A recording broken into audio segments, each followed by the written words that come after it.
लिनु चौंग के साथ उस गर्मागर्म सेशन के बाद चिन युआन आखिरकार घर पहुंचा। जैसे ही वो कपड़े उतार रहा था, एक मैसेज टपका। उसने चेक किया और धड़ाम स्क्रीनशॉट्स का एक ढेर था। हमारे इंटरनेशनल बिजनेस स्कूल में कोई जी क्लास नहीं चलाता। भाई, अगर झूठ बोलना है तो कम से कम रिसर्च तो कर ले।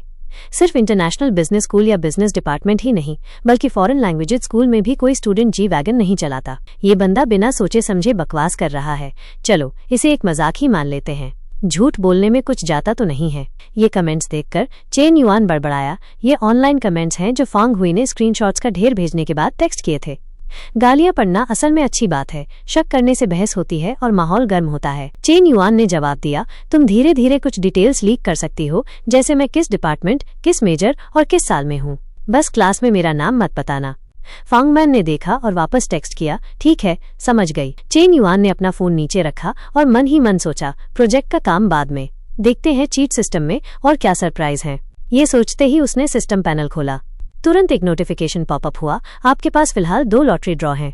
क्या आप अभी ड्रॉ करना चाहेंगे? हाँ या नहीं चुने। चेन युआन ने कहा, मैं हाँ चुनता हूँ।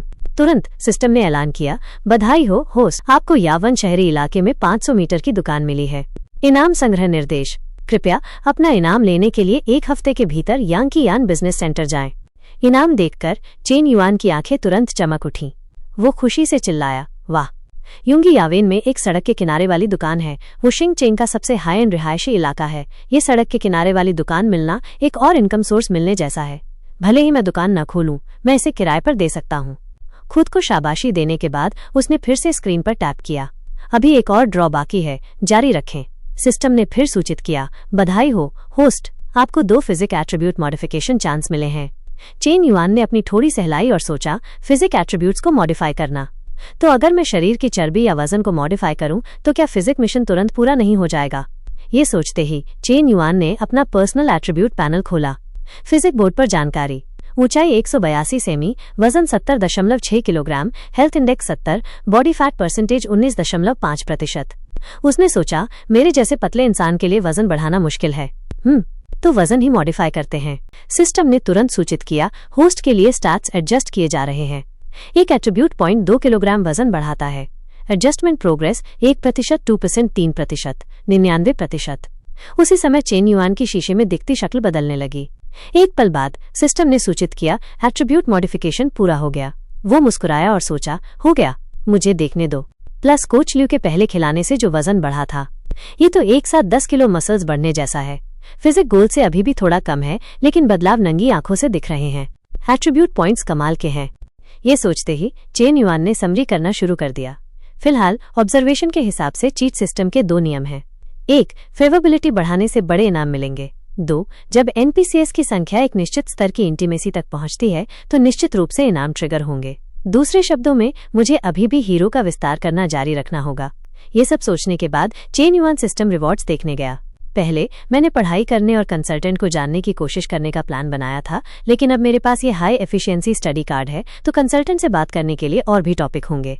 आने वाले दिनों में चेन युआन लियो के साथ पढ़ाई करता रहा और मांगलू के साथ वर्कआउट करता रहा। इसके अलावा उसने चेन ना AMC 20 भी खरीदी और अपने लिए एक G63 भी खरीदी। जल्दी ही इंटरनेशनल स्टूडेंट्स के लिए जॉब फेयर का समय आ गया। लोग या तो उत्सुकता से आए या कोई अवसर तलाशने। किसी ने कहा, इस पूरे स्कूल में ऐसा कोई नहीं है, वो गाड़ी 300 मिलियन की है। एक और बंदे ने कहा, तुम लोगों ने देखा क्या? उन्होंने कहा, स्टार्टअप एरिया का इन्वेस्टर बिजनेस डिपार्टमेंट का एक इंटरनेशनल बिजनेस स्टूडेंट है जो G क्लास चला रहा है। हाँ, पिछली कमेंट की तरह झूठ बोलने में कुछ नहीं जाता। जो इतनी महंगी गाड़ी चलाता है वो हमारे जैसे सेकेंड रेट प्राइवेट स्कूल में क्यों आएगा? उसके बगल वाले बंदे ने जवाब दिया, मजाक बंद कर और जॉब फेयर पर ध्यान दे। लेकिन हमारे इंटरनेशनल स्कूल के जॉब फेयर में कंपनियां बड़ी एंटरप्राइज या सरकारी ग्रुप नहीं है। वो सब शिंगचेंग में लोकल छोटे और मध्यम आकार के उद्यम है। उसी समय स्कूल के छोटे ऑडिटोरियम के अंदर यूपिंग और पिछले दिन की छोटे बालों वाली लड़की दिखाई दी। लड़की ने किसी को देखकर पूछा, भाई क्या आपकी फैमिली की कोई कंपनी नहीं है?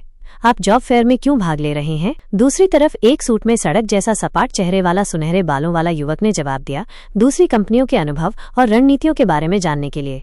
आखिरकार एक कंपनी को बंद करके मैनेज नहीं किया जा सकता, आपको समय के साथ चलना होगा। उसके बगल में खड़ी टॉमबॉयज छोटी लड़की भी बात करने के लिए आगे आई। उसने पूछा, सीनियर, अगर मुझे इंटर्नशिप नहीं मिली तो क्या मैं आपकी कंपनी में आ सकती हूँ? बंदे ने सुनकर आत्मविश्वास से मुस्कुराते हुए जवाब दिया, अगर आप इंटरेस्टेड हैं तो आप एप्लीकेशन सबमिट कर सकती हैं। मेरी मदद से ये कोई प्रॉब्लम नहीं होगी। ये शब्द सुनकर दोनों लड़कियों की आंखें दिल में बदल गईं और उन्होंने एक साथ कहा, सच में?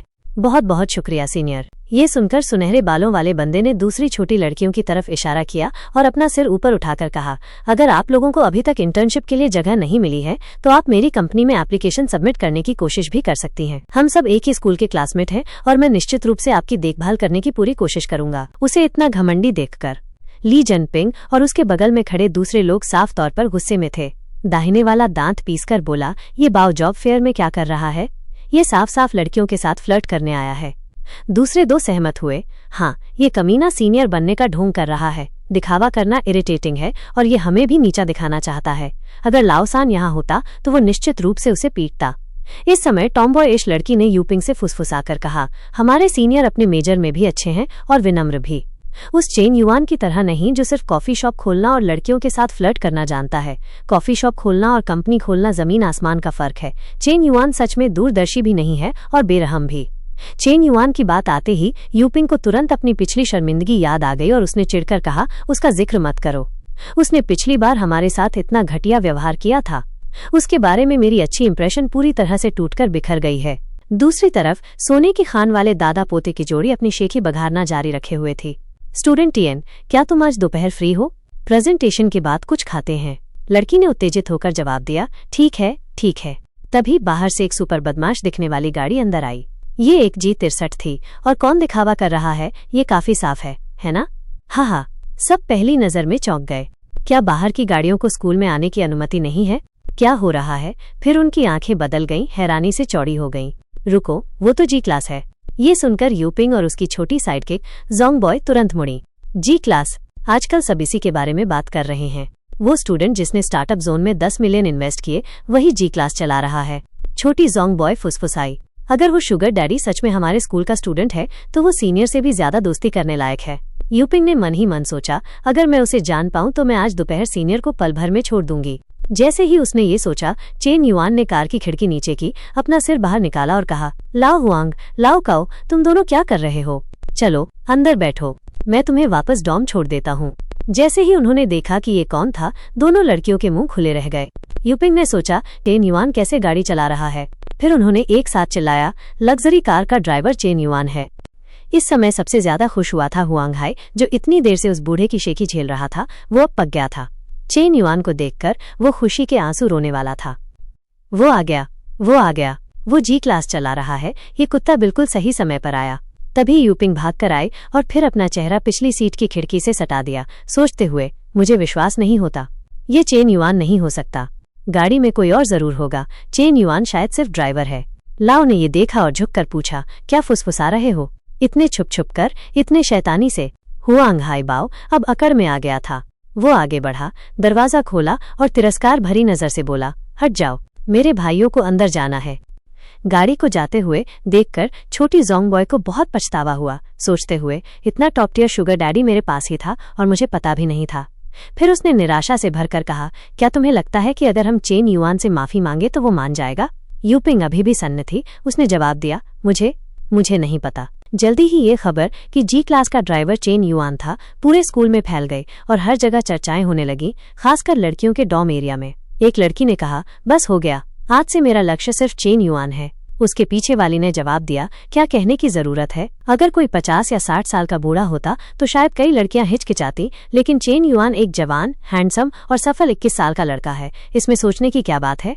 बस लग जाओ। दूसरे कमरे में एक और लड़की ने उत्तेजित होकर दिखावा किया, मुझे उसकी वीचैट चैट मिल गई, देखो मैं उसे कैसे पटाती हूँ। उसकी रूममेट ने पूछा, क्या तुम्हारा पहले से बॉयफ्रेंड नहीं है? लड़की ने बेपरवाह होकर जवाब दिया, तो क्या? अगर मैं चेन युआन के साथ हो सकती हूँ तो मैं तुरंत अपने करंट बॉयफ्रेंड को अपना एक्स बना दूंगी और उसे बोल दूंगी कि दफा हो जाए। उसी समय फू यिंग के कमरे के अंदर एक लड़की आई और धीरे से आवाज लगाई, सिस्टर यिंगजी। ये लड़की लॉन्ग जिंग हान यिंग्स जूनियर थी। लड़की को देखकर यिंगजी ने पूछा, जिंग हान, तुम यहाँ कैसे? लड़की ने अपना सिर नीचे किया और शर्माते हुए पूछा, तुम फिलहाल चेन युआन के साथ स्टार्टअप जोन पर काम कर रही हो, है ना? क्या तुम हमें इंट्रोड्यूस करवा सकती हो? यी ने ये सुना और पूछा, तुम तो अभी सेकेंड ईयर में हो, तुम्हें रेडियो स्टेशन पर कब्जा करने और सक्सेसफुल स्टेशन मैनेजर के रूप में अच्छा करने पर ध्यान नहीं देना चाहिए। तुम बिजनेस शुरू करने के बारे में क्यों सोच रही हो? जिंग हान ने जवाब दिया, नौकरी का बाजार अब अच्छा नहीं है, इसलिए मुझे पहले से तैयारी करनी होगी। यिंग इन बातों को कैसे नहीं समझ पाती? उसने मन ही मन सोचा, हाँ, मैं लगभग विश्वास कर चुकी थी। फिर उसने सोचा, लेकिन जिंग हान को छोटी ड्रैगन गर्ल के नाम से जाना जाता है। 168 मीटर लंबी, जहाँ जरूरत है वहाँ कर्व्स, जहाँ पतली होनी चाहिए वहाँ पतली, नाजुक नैन नक्श और एक जबरदस्त ऑरा के साथ वो असल में बहुत उपयुक्त है। चेन युआन की गर्लफ्रेंड बनने के लिए बहुत उपयुक्त है। अपने दिमाग में उसने चेन युआन को सिंहासन पर बैठे सम्राट के रूप में कल्पना की। जिंग हान नाजुक और सुंदर महारानी है और खुद को एक यूनिक के रूप में उसके बगल में खड़ा उनकी सेवा करते हुए, और फिर वो इस कल्पना पर खुद को असहाय महसूस करने लगी और खुद से कहा, रुको, मैंने खुद को यूनिक क्यों बना लिया जो चेन युआन के लिए पत्नियां चुन रहा है।